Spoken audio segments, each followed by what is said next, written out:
resume after the holidays next year.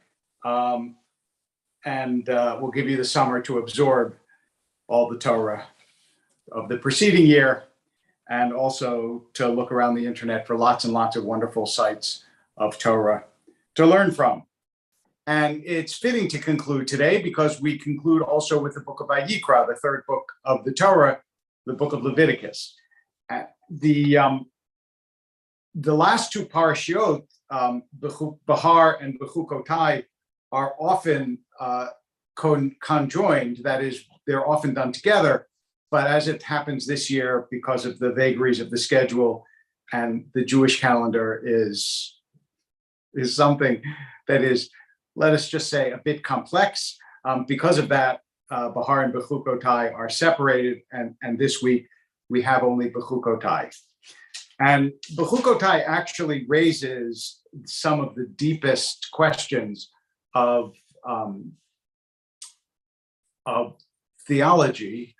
And we're not going to answer them, but I want to present some of the different ways of approaching them in the next several minutes.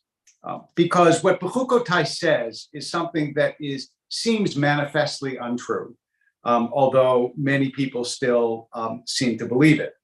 That is, it starts off by saying, if you follow my laws and faithfully observe my commandments, and you can imagine what follows. I will grant you rains in the season, the earth will yield its produce, and the trees of the field their fruit. Your threshing shall overtake. I'll grant peace in the land, on and on and on. All sorts of different promises that, at least in our historical experience, have not always been true. Now, there are ways of explaining this that, of course, are not simply, oh, well, the promise isn't true.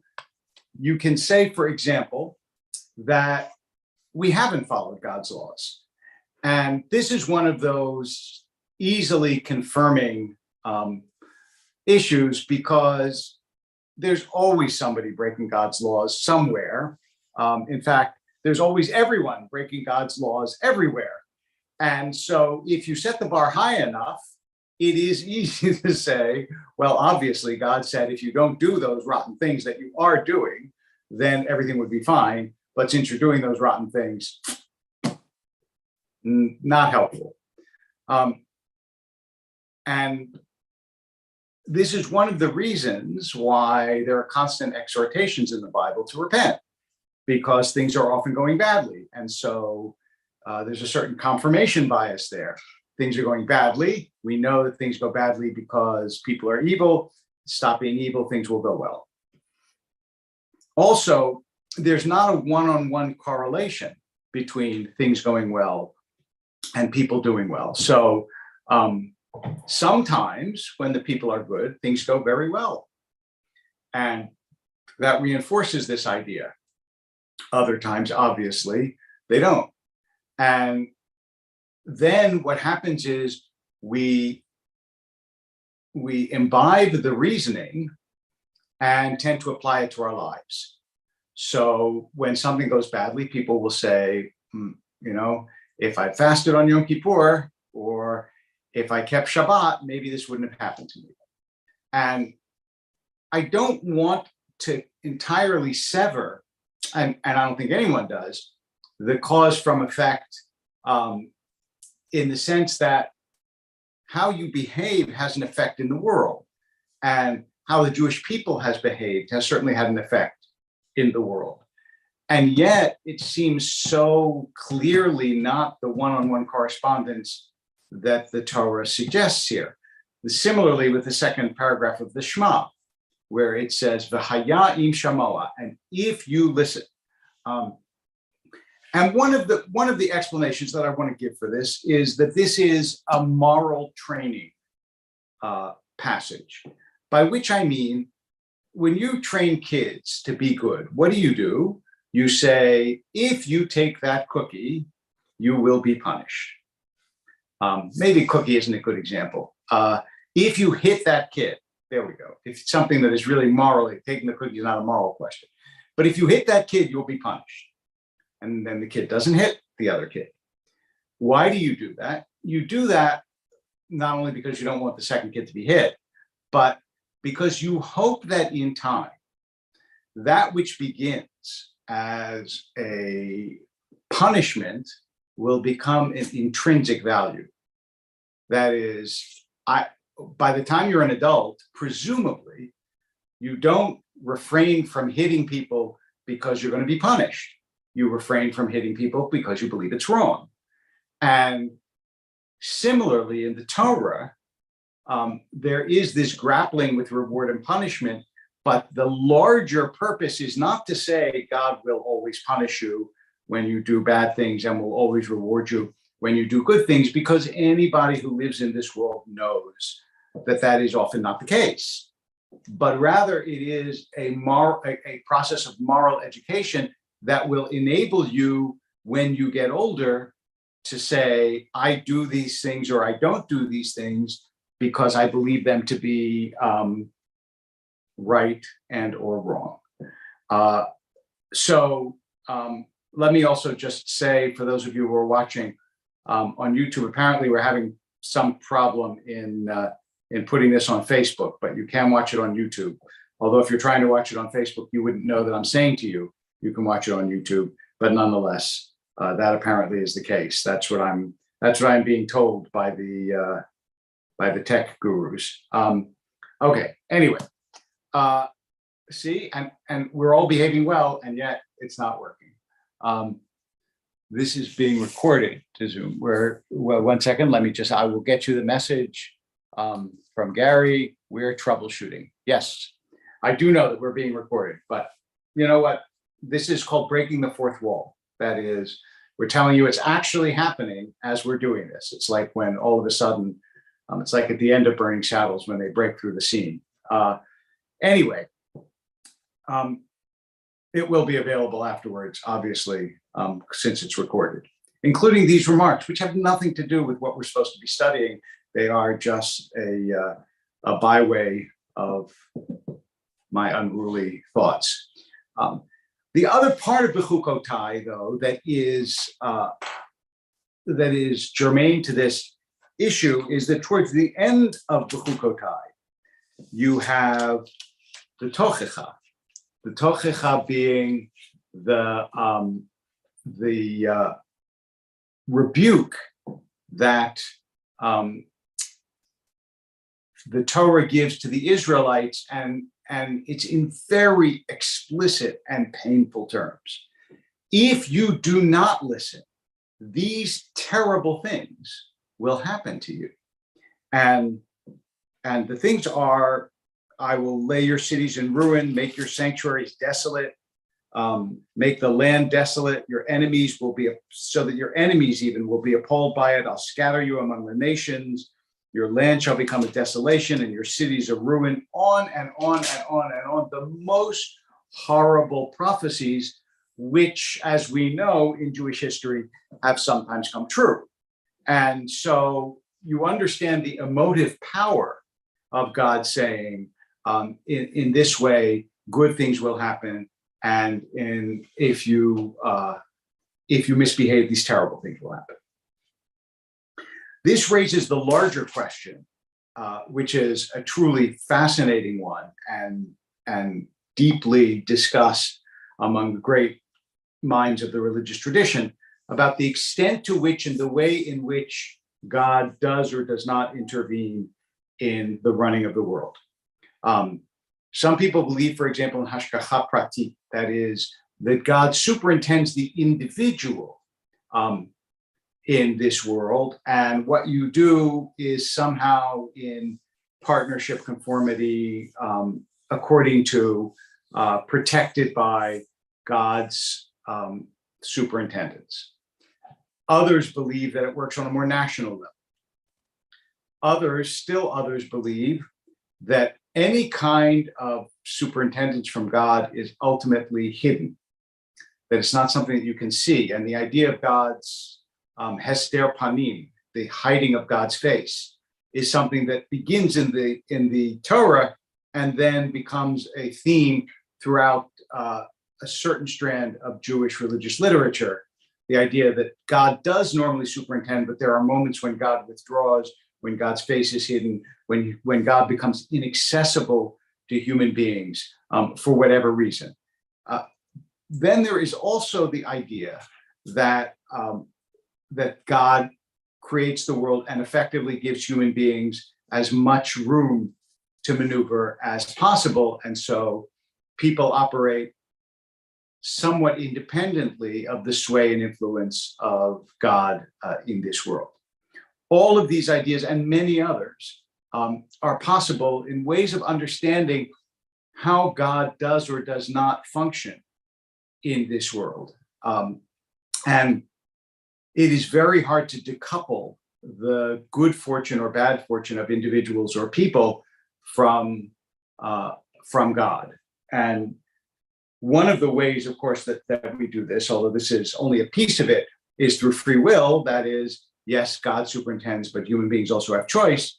Yet even apart from that, there still is the sense among some, for example, that everything that happens is in conformity with God's will, which is a proposition that is very difficult sometimes to believe, given some of the horrible things that happen in this world.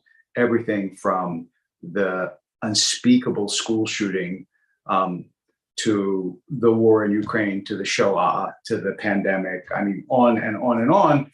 Are all of those things, in fact, in conformity with God's will? Well, some classical thinkers will say, yes, they are, and you just don't understand the larger picture. But I must say that that's a very difficult proposition to absorb and understand. Having said that, though, a lot of our prayers echo in one way or another this sort of seesaw from Leviticus. That is, if you do good, good things will happen. If you do bad, bad things will happen. And yet it is hard not to believe, at least it's hard for me, not to believe that the purpose of this is to move us beyond it. That is, that the Torah's intention is not to stay at the you must observe so you get rewarded, you must observe so you don't get punished, as opposed to you must observe because observance is part of what you understand to be both your mission and your fulfillment in this world, which is, I think, the greatest motivation for and reason to want to observe anything that is meaningful in this world, right? You don't want someone to love you because you give them stuff. You may, in the course of falling in love or being in love, give things to express your love. And the giving may, in some ways, deepen your love, both for the giver and the receiver. But the sole motivation for being in love cannot be because I get stuff from them, right? I mean, at a certain point, my parents stopped sending me money. I still love them. I didn't say, oh, I love you less now because, you know, now that I'm out of college, you're not giving me anything. And so the sort of mechanical, utilitarian quid pro quo that exists in a parsha like Bechukotai, I think is because the Israelite people are young and because people start their religious life young. And this is intended to be one of the first rungs on the ladder to a devotion that is supposed to surpass it. Because we would not want our love of God to be more instrumental than our love of other human beings. And if you can love someone else selflessly, then one presumes you ought to be able to love God selflessly. As, at least in our tradition, we believe God loves us. I mean, God doesn't get anything from us. God has expectations of us, but not because we can give God something. When, unlike Greek gods, when you sacrifice, it's not because God literally eats the sacrifice, as the Greek gods did. It's because you're showing God devotion, which is far less important for God than it is for us. All of this, as I said, concludes the book of Leviticus. And part of the reason that it is so fitting is the book of Leviticus is, after all, primarily about the ritual in the temple. And the ritual in the temple is the sacrifices that tend to be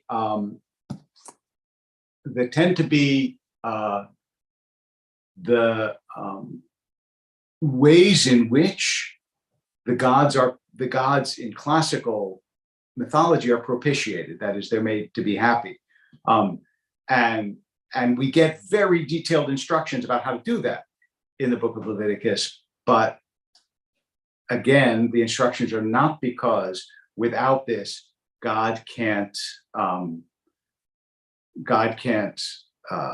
be satisfied with the sacrifice, but rather each law of the sacrifice is something that human beings learn from or could learn from, and the priests themselves, their task and everything from their outfits to their ritual is something that symbolizes an aspect of the Jewish tradition and that situates us in the cosmos, because the temple is a sort of mini cosmos in the world, in our tradition. So the stop action that Leviticus is, because Exodus is a sort of, it's an action book, and then Numbers is another action book, and Leviticus is the stop action, is to set up these deep theological meanings. And the Levites, who give the book, obviously, of Leviticus, I mean, the Levites, who are a separate tribe and don't have land, and whose job it is to superintend the temple, they do, in the midst of describing their functions, they do remind us, nonetheless, of what all these functions are meant to symbolize, which is why, in some ways, the most sublime verse in all of Torah is in the middle of the book of Leviticus in chapter 19. You should love your neighbor as yourself. And it seems incongruous in some ways that this should be smack in the middle of a book about ritual, but it allows us to recognize that the ritual has deep theological, interpersonal meaning, both ben adam lamakom and ben adam lachavero. Mitzvot in the Jewish tradition are divided up into two different emphases or directions. Ben adam lachavero means between one person and another. Ben adam lamakom means between the human being and God. And of the two, I think it is fair to say that the Torah places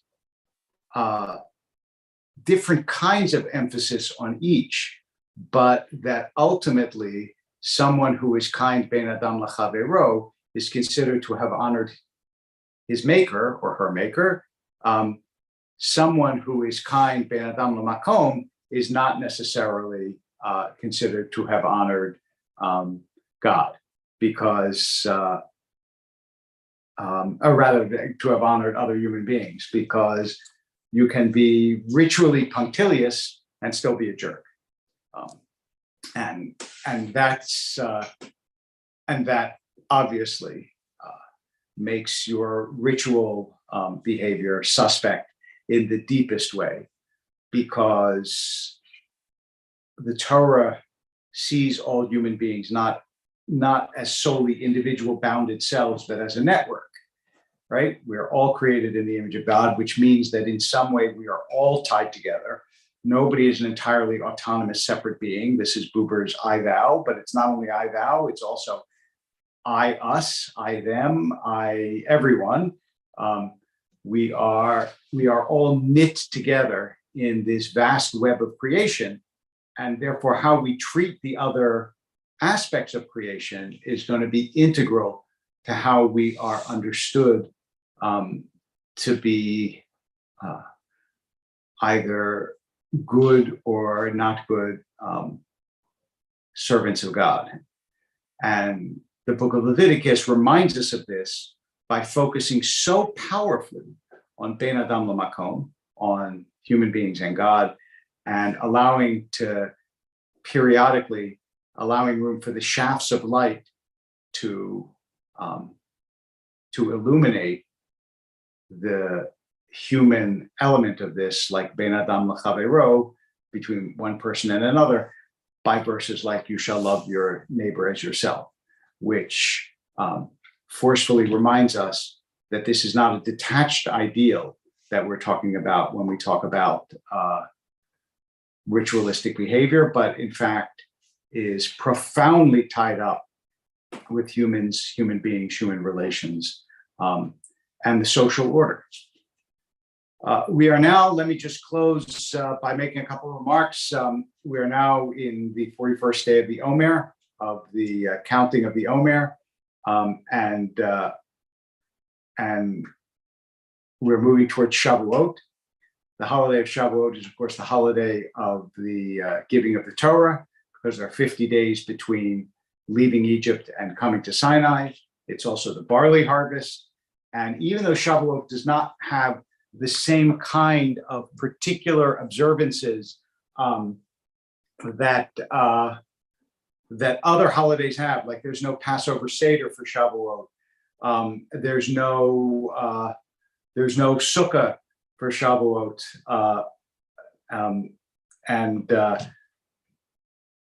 but today's 40th day of the Omer, I said 41st, but I meant 40th day of the Omer, is, I was thinking, well, we're what we count tonight, but you're not supposed to count in advance. So today's the 40th day of the Omer.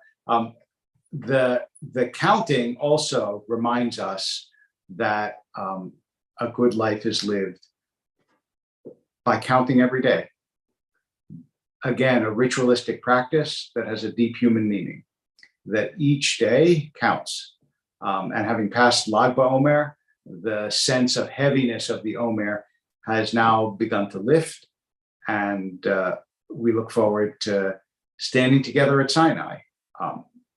And I hope that many of you will, who haven't yet, will actually come if you feel safe and comfortable to synagogue, to be together in community, since that's how we stood at Sinai, was as a community. And that's how all of the Chukotai describes us. It's what you do right and what you do wrong as a people, not as individuals. So with that, I hope you have a meaningful and learned Shavuot, because the Tikkun of Leil Shavuot is a tradition that you should learn the night of Shavuot. Just as the Torah is coming, we show that we are awake and aware and ready for it. And thank you for joining me all through this very continually strange year for Thursday Morning Torah. And God willing, come next year, we will be able to resume in person as we did before. And I look forward to seeing you then. Thank you. Goodbye.